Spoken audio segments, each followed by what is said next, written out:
What's up everyone, welcome back to PrimeTech for you. Today I'll be talking about the Samsung M51 versus the Realme 7 Pro. Before I move forward, I would like to mention that I'm doing a $100 cash giveaway. In order for you to enter this giveaway, you should subscribe to my channel, follow me on Twitter and Instagram.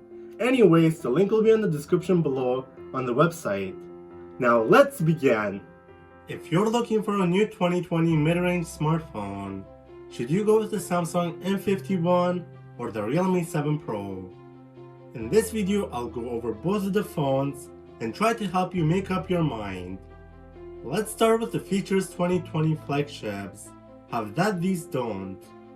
Neither of these phones has 5G, so if that's important to you, you might want to skip out these phones. Also, neither of them feature the latest Android 11 OS, but they do still have the Android 10, which is still fairly recent. Now let's move on what do they have. They each have a quad camera setup on the back. Both of them feature a main camera, an ultra-wide camera, a micro camera, and a depth camera. Their main cameras are evenly matched in terms of megapixels, but every other camera is better on the Samsung over the Realme 7 Pro. And since Samsung is a bigger company, I would imagine the software optimization for taking photos is better. Their selfie cameras are also evenly matched in terms of megapixels. Though I would say because of the software optimization, it's still possible that the Samsung M51 would take better photos. The M51 can record at 4K, while the Realme 7 Pro cannot.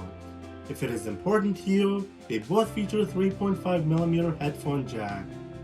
They also both feature USB Type-C charging ports, as well as both having fingerprint sensors. The Samsung M51 is side-mounted while the Realme 7 Pro is under display. In terms of battery, with the Realme 7 Pro you're getting a 4500 mAh non-removable battery, which is pretty typical in 2020.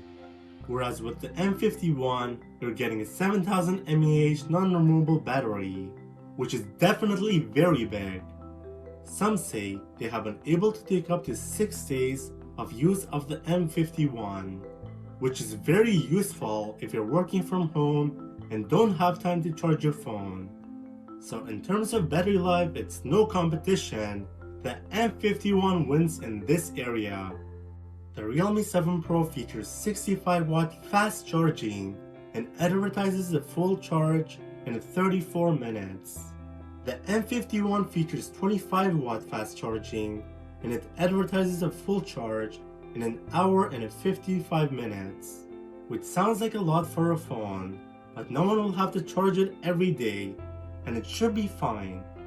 The M51 comes either black or blue finish options, whereas the Realme 7 Pro comes in blue and silver color options. In terms of price, the M51 comes in $400 USD or 523 Canadian dollars, while the Realme 7 Pro isn't sold first-hand in the US.